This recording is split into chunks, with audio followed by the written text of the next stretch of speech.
त्र्यंबकेश्वर शहरामध्ये मुख्य चौकातील महामानव डॉक्टर बाबासाहेब आंबेडकर चौकात तब्बल अर्धा ते पाऊण तास वाहतूक कोंडी झाल्याचं पाहायला मिळाले.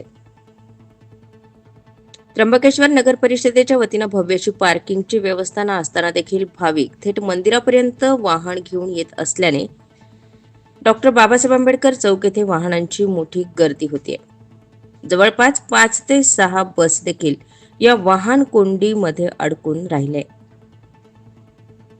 त्र्यंबकेश्वर येथे दर्शनासाठी नेहमी हजारो भाविक गर्दी करत असतात. या अनुषंगाने त्र्यंबकेश्वर येथे चोख नियोजन करणं हे महत्त्वाचं आहे. तरी देखील कोणत्याही प्रकारचं नियोजन नसल्याचं चित्र देखील या चौकात पाहायला मिळत आहे. त्र्यंबकेश्वर प्रशासन हे देखील सुस्त आहे, तर नगर परिषदेचंही याकडे दुर्लक्ष असल्याचा आरोप थेट भाविकांनी केलाय. बाहेरील भाविक हे थेट पार्किंगला न जाता मुख्य चौकामध्येच आपली वाहने उभे करून जात असतात. त्यामुळे या ठिकाणी मोठी गर्दी होत असल्याचं पाहायला मिळत आहे. पालिका प्रशासन व पोलीस प्रशासन यांच्या दुर्लक्षामुळे अशी परिस्थिती निर्माण होत असल्याच्या तक्रारीही नागरिकांनी केल्या.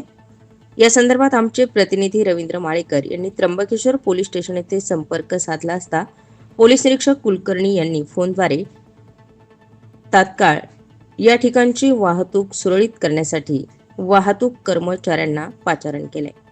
त्र्यंबकेश्वर नगर परिषद प्रशासनाने या ठिकाणी होणाऱ्या वाहतूक कोंडीवर वेळीच उपाययोजना करण्याची मागणी आता वाहनधारक तसेच स्थानिक नागरिकांमधून केली जाते. स्टार 24 फास्ट न्यूज साठी रवींद्र माळेकर, त्र्यंबकेश्वर.